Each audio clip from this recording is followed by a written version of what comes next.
Hello friends, welcome to the new episode of my channel. আমি অরিত্র। এখন এই ভিডিওর মধ্যে আমরা দুটো ট্রেলার নিয়ে কথা বলবো। LSD2 লাভ সেক্স অর ধোকা, দিবাকর ব্যানার্জির ছবি, তার পার্ট 2 যেটা আসছে, রিলিজ করতে চলেছে খুব শীঘ্রই এপ্রিল মাসে।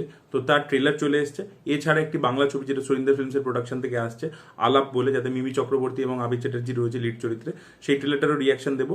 এবং তৃতীয় হচ্ছে বড়ে মিয়া ছোটে মিয়া এবং ময়দানের ডে 1 বক্স অফিস কালেকশন নিয়েও আমরা এই ভিডিওর মধ্যে কথা বলবো। তো সবচেয়ে প্রথমে আমি আলাপের ট্রেলার নিয়ে যদি একটু করে কথা বলি, তো দেখুন, একটা অ্যাক্টর তার লঞ্জিভিটি কিসে থাকে জানেন? এটা নাসিরুদ্দিন সাহেব বলেছিল একটা ইন্টারভিউতে, খুব সুন্দর কথা, যে by the choices of script he is making, choices of stories that he is making. এই চয়েসেসটার জন্যই আমরা তাকে মনে রাখবো, সে খারাপ ভালোর মধ্যে যে চয়েসটা করবে। তো আবির চ্যাটার্জি লাস্ট ইয়ার যদি আপনি তাকিয়ে দেখেন, সে কিন্তু সফল ছবির পার্ট হয়েছে। একমাত্র বাদামি হায়নার কবলে এই বছর প্রথমে এসছে, সেই ছবিটা চলেনি এবং সেটা খুবই একটা এক্সপেরিমেন্টাল ছবি ছিল, সেটা বক্স অফিস ফ্রেন্ডলি ছবি না। বাট তাছাড়া আবির চ্যাটার্জি কিন্তু খুব ভেবে চিনতে, খুব চিন্তাভাবনা করে কিন্তু গল্প সিলেক্ট করে। কখনো কখনো সে, দেখুন, সেটা 100% তো বক্স অফিসে সাকসেস রেট কারোর হবে সেটা তো নয়, বাট সে কিন্তু খুব ভেবে চিনতে ভালো গল্পেরই কিন্তু পার্ট হন। তো সেই জিনিসটা কিন্তু এই ছবির মধ্যেও দেখতে পেতে আমরা চলেছি। দেখবেন জেনারেলি এই ডিরেক্টরের অন্য যে ছবি, সেগুলো একটু লাউড হয়, একটু স্ল্যাপস্টিক কমেডি ইত্যাদি থাকে, কিন্তু এই ছবিটার যে ট্রিটমেন্টটা সেটা সম্পূর্ণ কিন্তু আলাদা। এখানে কিন্তু জিনিসগুলো খুবই সাটেল, এবং যে লাভ স্টোরিটা আমরা দেখতে পাচ্ছি, সেই কনসেপ্টটা এরকম নয় যে আমরা দেখিনি এর আগে বাংলাদেশে কিছু নাটক হয়েছে বা হলিউডে এই ধরনের কাজ হয়েছে বা কোরিয়ান সিনেমার কিছু একটা ভাইব দিচ্ছে। বাট আমাদের এপার বাংলার জন্য কন্টেন্টটা পুরোপুরি ফ্রেশ। যে একটাই ফ্ল্যাট আছে, সেখানে দিনের বেলা একজন থাকে, রাত্রির বেলা একজন থাকে, তাদের দেখা হয় না, কিন্তু তারা ছোট ছোট এরকম চিটস লিখে লিখে ফ্রিজের গায়ে লাগিয়ে রেখে যায়, এবং সেখান থেকেই তাদের একটা প্রেম হচ্ছে। তারা যেসব জিনিসপত্র ইউজ করে, একজন রেখে যায়, অন্যজন সেটা ইউজ করছে, তো সেখান থেকে তাদের মধ্যে একটা বন্ডিং তৈরি হচ্ছে, কিন্তু তাদের কখনো দেখা হচ্ছে না। তো এই ধরনের একটা ওল্ড স্কুল লাভ স্টোরির যে ভাইব, সেটা কিন্তু রয়েছে। আপনারা একটা ছবি নিশ্চয়ই দেখে থাকবেন সঞ্জয় কাপুরের, না দেখে থাকলেন দেখতে পারেন। সেটা অ্যাকচুয়ালি অজিত কুমার একটা তামিল ফিল্মের রিমেক ছিল। সির্ফ তুম নাম ছিল হচ্ছে সঞ্জয় কাপুরের ছবিটা। আর তামিল ছবিটা ওই 96-97 এসেছিল, কার্ডেল কোন্ডেন বলে। ওখানে দুটো, মানে ওরা দুজন দুজনকে চিঠি লিখে যেত আর কি, এবং রেলওয়ে স্টেশনে দেখা করবে, এরকম একটা প্ল্যানিং ছিল। না দেখে প্রেম আর কি। এই যে ব্যাপারটা, এটা খুব ওল্ড স্কুল একটা চার্ম আছে, এবং সেটার মধ্যে একটা নিজস্ব ব্যাপার আছে। এই ক্যারেক্টারগুলো একজন আরেকজনের পাথ ক্রস করে যাচ্ছে, কিন্তু দুজন দুজনকে চেনে না, কিন্তু এদের মধ্যে একটা সম্পর্ক তৈরি হচ্ছে। সেই ভাইবটা কিন্তু ট্রেলারটা খুব সুন্দরভাবে দিতে পেরেছে। লুক অ্যান্ড ফিল ভালো লাগছে, দুজনের মধ্যে কেমিস্ট্রিটা খুব সুন্দরভাবে ওয়ার্ক করছে। একসাথে সিন নেই, বাট তা সত্ত্বেও, এবং একটা টাইমের পরে মিমি চক্রবর্তী ক্যারেক্টারটা এই ফ্ল্যাট থেকে মুভ আউট করে যাচ্ছে। আলটিমেটলি এদের সম্পর্কটা কি হবে। এবং এই মানে সিনেমার একটা গান এসছে, সেই গানটা কিন্তু খুবই সুন্দর।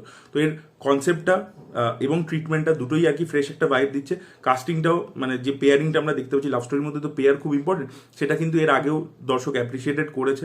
মানে রক্তবীজের ক্ষেত্রেও এরা পেয়ার ছিল, বাট সেখানে তাদের লাভ অ্যাঙ্গেল ওরকমভাবে ছিল না, বাট এখানে সেই পেয়ারটাকে বেশ ভালো লাগছে। তো ওভারঅল মিলিয়ে আমার কিন্তু ছবিটা বেশ প্রমিসিং লাগছে ট্রেলার লেভেল থেকে। দেখা যাক আলাপ ছবিটা কিরকম হয়। আমার তো এখন ট্রেলার লেভেলে বেশ ভালো ওয়ার্ক করেছে আমার জন্য। আপনাদের মতামত অবশ্যই জানাবেন। এবার যদি আমরা লাভ সেক্স ও ধোকা পার্ট 2 এর ট্রেলার নিয়ে কথা বলি, তো দেখুন LSD1 যারা দেখেছিলেন, সেখানে ফাউন্ড ফুটেজ, তারপরে CCTV রেকর্ডিং, এই ধরনের জিনিসপত্র দিয়ে পুরো গল্পটা বলা ছিল, এবং সেই সময়ের জন্য প্রচন্ড আহেড অফ টাইম ছবি ছিল, এবং সেখান থেকে খুব ভালো ভালো অ্যাক্টার্সরা উঠে এসেছিল, এবং সেখানে ফর্ম নিয়ে প্রচুর এক্সপেরিমেন্ট করেছিল দিবাকর ব্যানার্জি। তো সেই ছবিটা একটা কাল্ট ছবি, অনেকে হয়তো দেখেছেন, অনেকে দেখেননি। যারা দেখেননি তারা অবশ্যই দেখুন। পার্ট 2টাতে আজকের দিনে ডিজিটাল ওয়ার্ল্ডে কি হচ্ছে সেই জিনিসপত্রগুলোকে দেখানো হয়েছে। তাই জন্য এখানে যে ফুটেজ, চয়েস অফ ফুটেজ কিন্তু সেরকমই ফুটেজ দেখতে পাচ্ছি যেগুলো আমরা আশেপাশে দেখি। তো এখানে 3টে গল্প, আগেন LSD1 এর মতো এখানেও 3টে গল্প থাকতে চলেছে। একটা গল্পে আমরা দেখতে পাচ্ছি একজন গেমার, এই যে অনলাইনে গেম খেলে, চ্যাট করতে থাকে, সেরকম একটা গল্প দেখতে পাবো। তার সাথে কি কি ঘটছে, ফলোয়ার্স, দেখবেন একটা ডায়লগ আছে খুব ইম্পর্টেন্ট, যে ভাই ফলোয়ার্স 40,000 ফলোয়ার্স এসে গেছে। বলছে যে আরে সবাই খিস্তি করতে এসেছিল, বলছে তাদের কিছু ম্যাটার করে না, ফলোয়ার এসছে সেটাই বড় কথা। তো আজকের দিনে তো দাঁড়িয়ে এটাই ইম্পর্টেন্ট হয়ে গেছে। যা খুশি করো সোশ্যাল মিডিয়াতে, জাস্ট গ্যাদারিং করে যাও, ফলোয়ার্স বাড়িয়ে যাও, লাইকস পেয়ে যাও, কন্টেন্ট কোনো ম্যাটার করছে না। তার জন্য নিজের লাইফ যদি নষ্ট হয়ে যাচ্ছে, সেটাও লোকে করে ফেলছে, সেই এক্সটেন্ড অব্দি চলে যাচ্ছে। তো সেইটা কোথাও এই গল্পটা এক্সপ্লোর করবে, এবং সব মোস্টলি নতুন অ্যাক্টার্সদেরকেই আমরা দেখতে পাচ্ছি, কোনো ওয়েল নোন ফেস নেই, এবং খুবই এক্সপেরিমেন্টাল একটা কন্টেন্ট। তো এইটা এক ধরনের গল্প হতে চলেছে। একটা আমরা দেখতে পাচ্ছি যে রিয়ালিটি শোজগুলো হয়, সেগুলো ডার্ক সাইড ইত্যাদি দেখতে পাচ্ছি, সেই রিয়ালিটি শোতে কি কি হতে পারে। তো বিগ বসের মতো একটা রিয়ালিটি শোকে এখানে ডিজাইন করা হয়েছে, যেখানে আমরা অনু মালিক ইত্যাদিদেরকে জাজ হিসেবে দেখতে পাচ্ছি। অনু মালিক একমাত্র নোন ফেস আর কি গোটা ট্রেলারটার মধ্যে। তো সেখানে আমরা দেখতে পাচ্ছি কি ধরনের নোংরামি হচ্ছে, কি ধরনের ভিউজ পাওয়ার জন্য কি কি করা হচ্ছে, সেই দিকের একটা গল্প রয়েছে, যেটাও একটা ইন্টারেস্টিং হবে। এবং সেকেন্ড যে গল্পটা, তাতে স্বস্তিকা মুখার্জি রয়েছে, আমাদের বেঙ্গলি অ্যাক্ট্রেস, এবং তার কাজও বেশ ভালো লাগছে। সেখানে আমরা দেখতে পাচ্ছি যে একজন ট্রান্সজেন্ডার, তার উপর কিছু অত্যাচার করা হয়েছে, সেক্সুয়ালি অ্যাসল্ট করা হয়েছে তাকে। এবার স্বস্তিকা মুখার্জি তার জন্য লড়তে চাইছে, বা সে লড়তে চাইছে না। এবার এইখান থেকেই মানে একটা প্রিভিলেজ লেন্স থেকে আমরা সব কিছু দেখি এবং সেখান থেকে আর কি বিভিন্ন রকমের মোবাইল রেকর্ডিং ইত্যাদি সেগুলোর মাধ্যমে ওই গল্পটা বলা হচ্ছে। এবং আমরা দেখেছি এখানে যে থার্ড জেন্ডার তাদের প্রতি যে টলারেন্স লেভেল এটা সাধারণ মানুষের খুবই কম থাকে।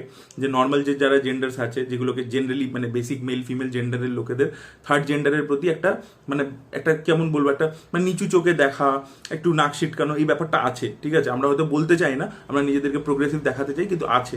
সেই জিনিসটাই কোথাও গিয়ে এই মানে এই থার্ড গল্পটা দেখাবে। তো টপিকগুলো খুবই রেলিভেন্ট আজকের দিনে এবং স্টাইলাইজেশনটা খুবই মানে যে ফুটেজ আমরা দেখতে পাই সেই ফুটেজই আমাদেরকে দেখানো হচ্ছে।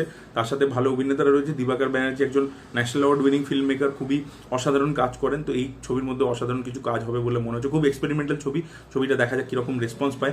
এলএসডি কিন্তু সেই সময় কিন্তু আমি জানি না মানে বক্স অফিসে কীরকম চলেছিল, বাট একটা ইম্প্যাক্ট ফেলেছিল এবং রাজকুমার রাওয়ের প্রথম ছবি ছিল, ওখান থেকে রাজকুমার রাও আজকে কোথায় পৌঁছে গেছে। তো দেখা যাক এই ছবিটা থেকেও ওরকম সে কোনো স্ট্যান্ড আউট পারফর্মার কোনো বেরিয়ে আসে কিনা।